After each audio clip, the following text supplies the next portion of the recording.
A few days ago I had mentioned that the Prophet ﷺ told us, and the Quran itself mentions, that every dua is responded to. Either Allah gives you what you want, or He gives you something equivalent, or He averts something away.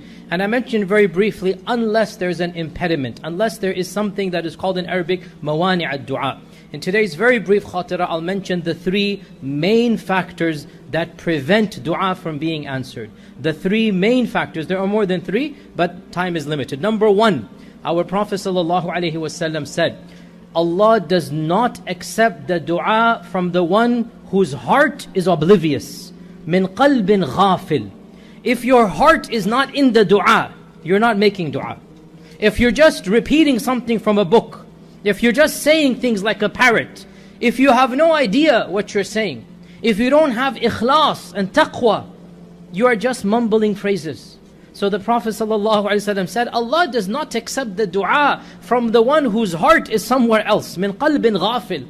So you want your dua to be answered, then you had better put your heart and soul into the dua. You know what you're saying, and you're saying it with meaning. And that is why when you make dua, it is better to make dua in your own language from the heart, rather than to repeat something in Arabic that you do not know. Dua can be done in any language. So the dua should come from the heart, and it should have meaning to it. That's the first impediment. If you just say things, it's not like astaghfirullah magic formula. No, it has to come from the heart. Number two, the second impediment of dua not being accepted is that the issue of haram food and drink.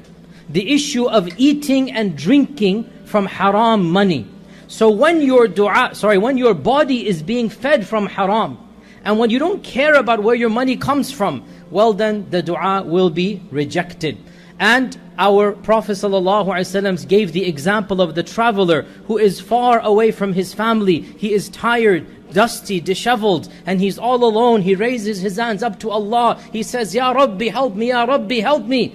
Everything is going to work out for him. But then the Prophet ﷺ says, وَمَطْعَمُهُ حَرَامٌ وَمَلْبَسُهُ حَرَامٌ وَمَشْرَبُهُ حَرَامٌ فَأَنَّ يُسْتَجَابُ لَهُ. His food is haram, his drink is haram, his clothes are haram. Then how do you think he will be responded to? How do you think he will be responded to? So one of the main impediments of dua is to not have halal rizq. And that's why we have to be very, very careful about where we earn our money from. If we eat haram, drink haram, wear haram, well then it will be rejected from us. And the third mani' of dua, the third impediment of dua, our Prophet ﷺ said, Allah will respond to every one of your dua as long as ma lam yasta'jil, as long as the servant isn't hasty. The Sahaba said, what do you mean hasty? Does it mean we read a quick dua rather than slow? The Prophet said, no, the hasty one, listen to this, is the one, he makes dua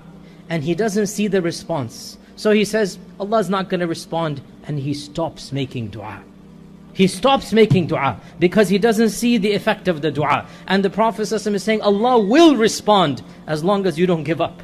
So giving up on Allah, astaghfirullah, giving up and saying Allah is not going to answer my dua is one of the main causes of dua not being responded. To summarize and conclude, number one, what is the number one issue of dua not being responded? When you're not paying attention, you're just saying things.